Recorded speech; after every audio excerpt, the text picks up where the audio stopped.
ଝୁମୁକା ଡୁମୁରି ମଠରେ ମହିମା ବିଶ୍ୱକଲ୍ୟାଣ ଯଜ୍ଞ ଅନୁଷ୍ଠିତ। ଯୋଗ ଦେଲେ ଶତାଧିକ ଭକ୍ତ ଓ ଶ୍ରଦ୍ଧାଳୁ। ମିଳିଥିବା ସୂଚନା ଅନୁସାରେ ଇଂରାଜୀ ନବବର୍ଷର ପ୍ରଥମ ଦିବସରେ ଆଜି ସୁବର୍ଣ୍ଣପୁର ଜିଲ୍ଲା ଝୁମୁକା ଡୁମୁରି ମଠରେ ମହିମା ବିଶ୍ୱକଲ୍ୟାଣ ଯଜ୍ଞ ଶତାଧିକ ଭକ୍ତ ଓ ଶ୍ରଦ୍ଧାଳୁଙ୍କ ଗହଣରେ ବଡ଼ ଧୁମଧାମରେ ଅନୁଷ୍ଠିତ ହୋଇଯାଇଛି।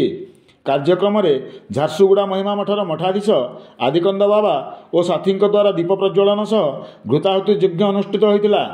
ଯଜ୍ଞକର୍ତ୍ତା ଭାବେ ଯଶୋବନ୍ତୀ ନାୟକ ଏବଂ ରବୀନ୍ଦ୍ର ନାୟକ କାର୍ଯ୍ୟ ସମ୍ପାଦନ କରିଥିଲେ। ବରକାନି ଗ୍ରାମର ରୂପେନ୍ଦ୍ରୀ ସାହୁ ଆରଣ୍ୟକାଣ୍ଡ ପାରାୟଣ ଗାନ କରିଥିବା ବେଳେ ମନୋବୋଧ ସାହୁ ଏବଂ ସାଥୀ ଅଭିନୟ ପ୍ରଦର୍ଶନ କରିଥିଲେ। ତେବେ ଦର୍ଶକଙ୍କ ସକାଶେ ମୀନା ବଜାରର ବ୍ୟବସ୍ଥା ଥିବାବେଳେ କାର୍ଯ୍ୟକ୍ରମରେ ଶହ ଶହ ଭକ୍ତ ଓ ଶ୍ରଦ୍ଧାଳୁଙ୍କ ସମାଗମ ହୋଇଥିଲା। ତେବେ ଏହି କାର୍ଯ୍ୟକ୍ରମ ଆଜି ପୂର୍ବାହ୍ନ 11ଟାରୁ ଅପରାହ୍ନ 4 ଘଣ୍ଟା ପର୍ଯ୍ୟନ୍ତ ଅନୁଷ୍ଠିତ ହୋଇଥିବା ବେଳେ କାର୍ଯ୍ୟକ୍ରମକୁ ସଫଳ କରିବା ନିମନ୍ତେ ସାଉଁରିଆ ଅଗ୍ରୱାଲ, ଅନିରୁଦ୍ଧ ବାରିକ, ପୁରନ୍ଦର ସାହୁଙ୍କ ସମେତ ବହୁ କର୍ମକର୍ତ୍ତା ସହଯୋଗିତା କରିଥିଲେ।